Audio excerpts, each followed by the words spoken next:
সম্মান আরোগ্য হবে। আপনার কোনো ভয় নাই, আল্লাহ আছে আপনার সাথে। আমরা তৌহিদি জনতা আপনার সাথে আছি।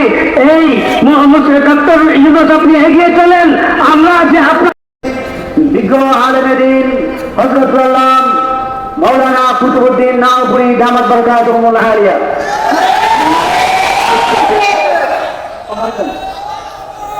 السلام عليكم ورحمة الله وبركاته. الحمد لله وكفى وسلام على عباده الذين اصطفى. أما بعد فأعوذ بالله من الشيطان الرجيم. بسم الله الرحمن الرحيم. وما أرسلناك إلا رحمة للعالمين. صدق الله العظيم. বৃহত্তম পরিসরে ইসলামী আইন বাস্তবায়ন উদ্যোগে আয়োজিত এই প্রতিবাদ সভায় উপস্থিত সর্বস্তরের তৌহিদি জনতা সম্মের প্রতিবাদ নিয়ে আসেনি, রুটি রোজের প্রতিবাদ নিয়ে আসেনি। এই কুলাঙ্গার রামগিরি আমাদের প্রিয় নবী মুহাম্মদ সাল্লাল্লাহু আলাইহি ওয়াসাল্লামের ব্যবহারে কটূক্তি করে আমাদের হৃদয়ের মধ্যে আগুন জ্বালিয়ে দিয়েছে। এই আগুন থামবে না যতক্ষণ পর্যন্ত এই কুলাঙ্গারের শিক্ষা নেয় সারা পৃথিবী সেরকম শাস্তি না হবে, ততক্ষণ পর্যন্ত আমাদের এই আগুন থামবে না, নিভবে না। ভারত সরকারকে জানিয়ে দিতে চাই, হুঁশিয়ারি করতে চাই, আপনি এই ধরনের কুলাঙ্গারদেরকে না পালবেন না। আপনি এদেরকে সামলান, এদের শাস্তি দেন। আপনার এই মহাভারতের মধ্যে আপনার চেয়ে বড় শক্তিশালী ক্ষমতা গিয়েছিল লালকুট্টা ব্রিটিশদের ক্ষমতা। এই লালকুট্টা ব্রিটিশরা যখন ইসলাম এবং কোরআন নিয়ে অবমাননা করেছে, তখন 200 বছরের ক্ষমতা ছেড়ে লেজ গুটিয়ে পালাইতে বাধ্য হয়েছে। আপনি কালো কুকুর এসছেন, আপনাকে হুঁশিয়ার করে দিতে চাই, আপনি যদি এদেরকে না সামলান আপনি পালাবার পথ পাবেন না। ক্ষমতাকে খান করে দেবো ইনশাআল্লাহ। আপনি মনে করছেন আপনার কাছে ফারাক্কার বান আছে, অমুক সাগরের বান আছে, অমুক সাগরের বান খুলে দেখে দেবেন। মুসলমানের কাছে তৌহিদের রক্তের বান রয়েছে।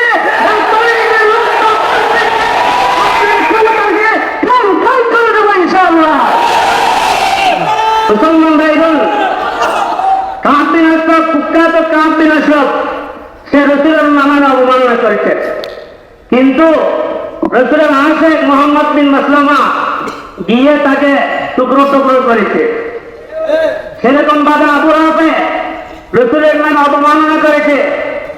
আব্দুল্লাহ বিন আতিক রসুলের আশেক, তাকে দুনিয়ার থেকে নির্মম ভাবে একদম খুব দুরবস্থার মধ্যে তাকে বিদায় দিয়েছে।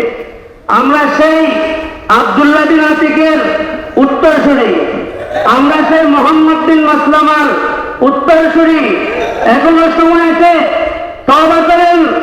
আল্লাহ হয়তো ওকে 2 টুকরা করেছিল, আপনাকে জর্রা জর্রা টুকরা টুকরা করে দেবে ইনশাআল্লাহ। আমরা যদি আমাদের সেরকম এই দুশ্মনদের মোকাবেলা করার জন্য রক্ত দিতে হয়, আমরা কারা কারা বুকের তাজা রক্ত ঢেলে দেওয়ার জন্য রাজি আছি ইনশাআল্লাহ।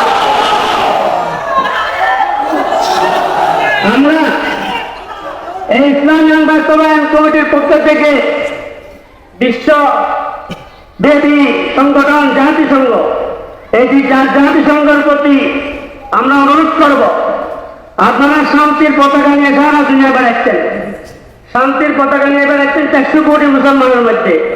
এর মধ্যে অধিকাংশ 400 কোটি মুসলমান। এই 400 কোটি মুসলমানের মধ্যে বাকফানির বিভিন্ন লোক দেখিয়ে আপনারা শান্তি প্রতিষ্ঠা করতে চাইতেছেন। কিন্তু জেনে রাখেন, মুসলমান বাকফানির লোক দেখিয়ে শান্তি হবে না। মুসলমান শান্তি হবে আমাদের নবীর সম্মান রক্ষা করলে, তখন এই শান্তি হবে। আপনার জাতিসংঘের কাছে অনুরোধ করব, আপনারা মহানবী সাল্লাল্লাহু এবং আমাদের কোরআন ইসলাম নিয়ে যারা কটূক্তি করে তাদের জন্য বিশেষভাবে শাস্তির ব্যবস্থা করার জন্য। তখনই সারা বিশ্বের মধ্যে শান্তি প্রতিষ্ঠিত হবে, মুসলমান শান্তি থাকবে। আর না হলে শান্তি প্রতিষ্ঠা হলো না। আমাদের নতুন সরকারকে আমরা অনুরোধ করব, আপনি জাতিসংঘে গিয়েছেন এবং অনেক সুন্দর ফিলিস্তিনের পক্ষে সুন্দর বক্তব্য দিয়েছেন, আফগানি মুসলমান ভাইদের পক্ষে সুন্দর বক্তব্য দিয়েছেন। সেরকম ভাবে আমরা অনুরোধ করব, এই কুলাঙ্গারের বিরুদ্ধে ঘৃণা করে নিন্দা জানিয়ে, এই কুখ্যাত ভারত নন্দিনী মধুর উপর নিন্দা জানিয়ে আপনি নিন্দা প্রস্তাব পেশ করেন, তখন ইনশাআল্লাহ আপনার সম্মান আরোপিত হবে। আপনার কোনো ভয় নাই, আল্লাহ আছে আপনার সাথে। আমরা তৌহিদি জনতা আপনার সাথে আছি। এই ডক্টর ইউনূস আপনি এগিয়ে চলেন, আমরা আছি আপনার